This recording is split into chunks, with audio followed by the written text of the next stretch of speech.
Good morning friends. परमाणु संरचना का अपन एक वीडियो पहले बार देख चुके हैं और उसी का दूसरा पार्ट है ये। तो परमाणु की यदि हम चर्चा करें तो परमाणु का खोजकर्ता कौन था, तो जॉन डाल्टन। कब खोज करी थी? 1808 में। आवेश कैसा होता है परमाणु पर, तो परमाणु सामान्य अवस्था में उदासीन होता है। और परमाणु के बारे में अब आगे अपन जो चर्चा करेंगे वो है मेन अपन का कि परमाणु की कक्षाओं में इलेक्ट्रॉन का जो वितरण है वो किस तरीके से होता है। तो परमाणु की कक्षाएं आए अपने पास में। तो सबसे पहला क्वेश्चन तो अपने पास में आएगा कि भाई परमाणु की कक्षाओं को दर्शाया जाता है या किसके द्वारा परमाणु की कक्षाओं को दर्शाया जाता है। तो परमाणु की जो कक्षाएँ हैं उनको अपन दर्शाते हैं अंग्रेजी वर्णमाला के अक्षर KLMNOPQ। इन अक्षरों के द्वारा परमाणु की कक्षाओं को दर्शाया जाता है। अब अपने पास में इन कक्षाओं का एक क्रम होता है, तो क्रम भी अपन को K से स्टार्ट करना है। K जो कक्षा है उसका क्रम है 1, L का क्रम 2, M का क्रम 3, N 4, O 5, P 6 और Q का क्रम है 7। तो इस तरीके से अपने पास में इलेक्ट्रॉन को वितरण को समझने के लिए 7 कक्षाएं हैं। और परमाणु की खोज का जो सवाल था तो उसका आंसर अपन ने दिया था कि परमाणु की खोज किसने करी थी, तो जॉन डाल्टन ने।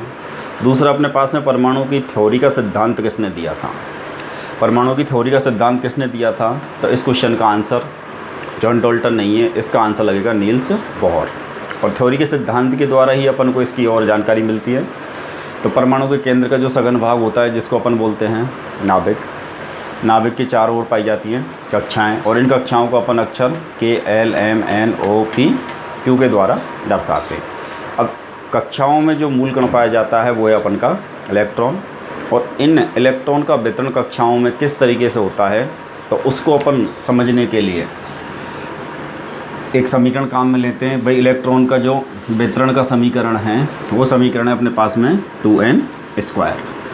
2n स्क्वायर का जो समीकरण है इसके अंदर n जो अक्षर है ये अपन को दर्शाता है कक्षा की संख्या। तो अपने पास में कक्षाएं कहाँ से स्टार्ट होंगी, तो अंग्रेजी वर्णमाला के अक्षर से, और कहाँ तक हैं वो Q तक। तो अपने पास कक्षा की जो संख्या है, जैसे अपन देखें तो K कक्षा की जो संख्या है वो है अपनी 1, L की अपनी 2, M की 3, N की 4, ऐसी अपने पास आगे तक।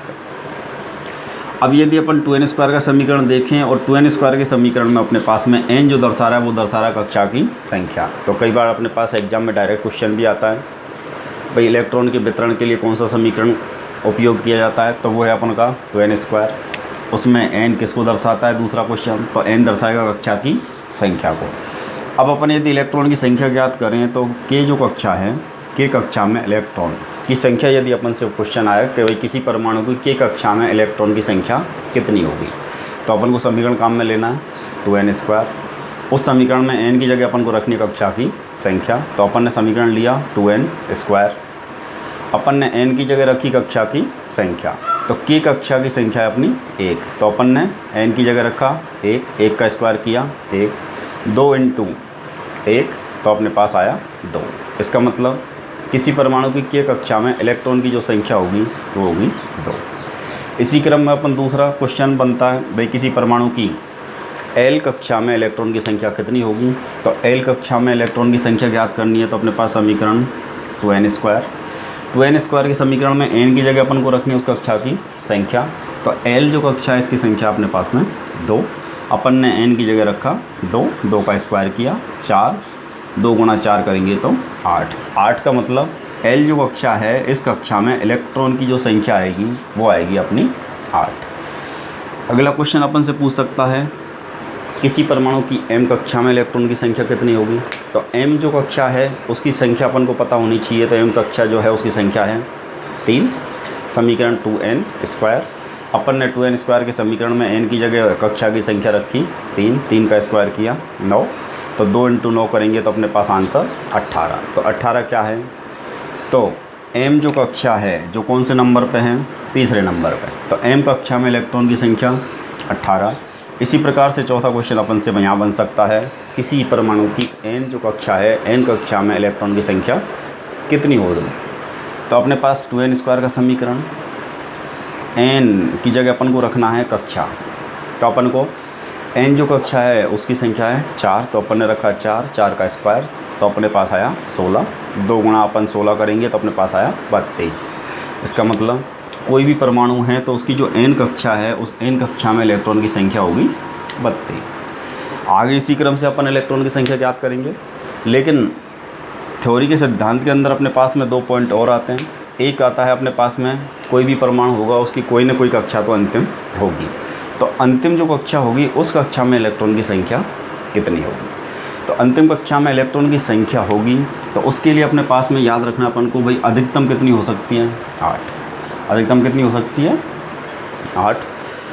अब अपने पास में जब अधिकतम 8 है तो ये 8 की जगह 7 भी हो सकती है, 7 की जगह 6, 5, 4, 3, 2, 1, 0 कभी नहीं हो सकता।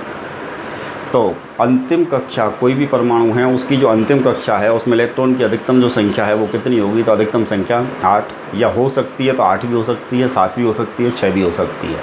मान लो 4 ऑप्शन अपन को मिले 8, 7, 6 या ये सभी, तो सभी हो सकते हैं। अधिकतम कितनी हो सकती है, तो केवल एक आंसर, अधिकतम हो सकती है तो वो 8। 8 से अधिक यदि इलेक्ट्रॉन किसी परमाणु की कक्षा में होते हैं तो फिर एक नई कक्षा का निर्माण होता है, या फिर किसी परमाणु की अंतिम कक्षा में कोई भी इलेक्ट्रॉन नहीं रहता है, सभी इलेक्ट्रॉन संयोजी इलेक्ट्रॉन हो जाते हैं, कहीं दूसरे परमाणु के अंदर चले जाते हैं, दूसरे परमाणु की कक्षा में हैं, तो फिर वो कक्षा नष्ट हो जाती है। अब अपने पास में इसी क्रम में एक अगला क्वेश्चन है, इसको भी अपन को याद रखना होगा। कोई भी परमाणु है उसकी सबसे लास्ट जो कक्षा है उससे पहले, अंतिम कक्षा से पहले वाली जो कक्षा है, इस कक्षा में इलेक्ट्रॉन की संख्या कितनी होगी। तो अंतिम कक्षा में अपने पास में इलेक्ट्रॉन थे 8, और अंतिम से पहले वाली कक्षा में इलेक्ट्रॉन की अधिकतम संख्या हो सकती है वो 18। 18 से कम भी हो सकती है, लेकिन अधिकतम कितनी हो सकती है, मैक्सिमम हो सकती है तो वो 18।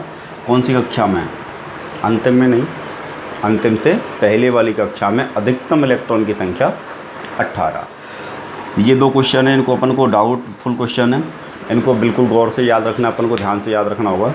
एक तो क्वेश्चन आता है भाई परमाणु की खोज किसने करी थी, तो परमाणु का जो खोज करता था वो तो था रदरफोर्ड। और परमाणु की थ्योरी का सिद्धांत किसने दिया था, तो परमाणु की थ्योरी का सिद्धांत किसने दिया था, वो दिया था नील्स बोर।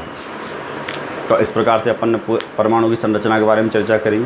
आगे अगला टॉपिक अपने पास आते रहेंगे, आप वीडियो लगातार देखते रहिए। Okay, thank you.